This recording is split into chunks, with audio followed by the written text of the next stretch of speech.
meninggalkan sholat itu dosanya lebih besar daripada berzina. Kata Nabi SAW, al-ahdu alladhi bainana wa bainahum as-salah.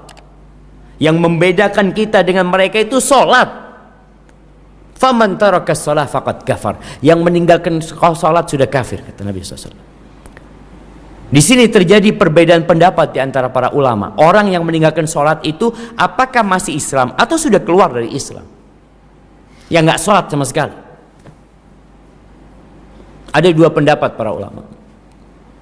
Al-Imam Ahmad bin Hanbal berpendapat kalau dia tidak sholat sama sekali maka dia telah kafir. Kalau mati jangan disolatin. Iya, kalau kita pikir pendapat Imam Ahmad ini masuk akal juga. Selama hidup dia nggak pernah sholat, mati minta kita nyolatin dia. Selama hidup dia nggak pernah berangkat ke masjid, mati minta kita gotong dia ke masjid. Dia hidup nggak mau ke masjid, mati untuk bawa ke masjid. Makanya pendapat Imam Ahmad, kalau ada orang tidak sholat meninggal dunia, sudah dibungkus, galikan jurang, lemparkan ke sana.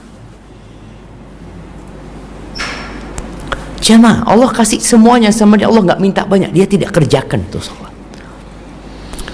Pendapat yang kedua, dia tidak kafir. Nah, kalau pendapat yang pertama itu dia kafir dan dibunuh murtad. Kalau dia diminta untuk sholat nggak mau sholi, dibunuh murtad. Tapi pendapat yang lain tetap dihukum. Imam Syafi'i berpendapat dibunuh tapi bukan murtad, sebagai hukuman di dunia aja. Dan mazhab Abu Hanifah dipenjara dia sampai sholat. Ini yang menyebabkan manusia keluar dari sifat buruknya tadi.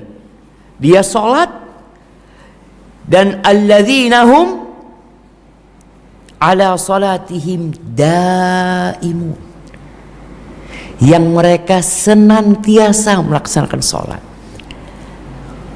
bukan bolong-bolong. Harapan anak kalau jamaah insyaallah semuanya nggak ada yang bolong-bolong. Dulu mungkin, dulu Ustaz, dulu maghrib sama isya, kadang-kadang maghrib doang, subuh jangan ditanya sudah Ustaz. Tapi kalau sekarang alhamdulillah, antum yang punya utang, sholatnya dulu ditinggalin, bayar utangnya. Jumhur ulama berpendapat antum harus bayar tuh utang. Antum 10 tahun nggak sholi, hitung tuh berapa sholat yang antum tinggalkan. Berapa sholat jemaah 10 tahun? Berapa? 18.000 sholat. Bisa bayar jemaah. Itu pendapat jumhur ulama, harus diqadha. Itu pendapat jumhur ulama. Tapi pendapat sebagai ulama al-muhaqqiqin nggak bisa diqadha, nggak bisa diganti. Gimana mau ganti? Dia niatkan sholat dengan sengaja. Nggak ada peluang untuk mengganti dia. Sampai kapan? Sampai mati nggak bisa diganti. Akan ada perhitungan Allah sama dia. Terus yang harus dilakukan apa? Taubat. Taubatan nasuha dan memperbanyak sholat sunnah. Karena kalau pikir antum ganti, antum kan enak, alhamdulillah anak sudah ganti. Anak nggak sholi 2 hari kemana, alhamdulillah anak sudah ganti. Enak kalau gitu jamaah. Allah mengatakan inna salata kanat 'alal mu'minin kitaban mauquta. Salat itu kewajiban yang waktunya sudah ditentukan. Keluar waktu nggak diterima antum salat.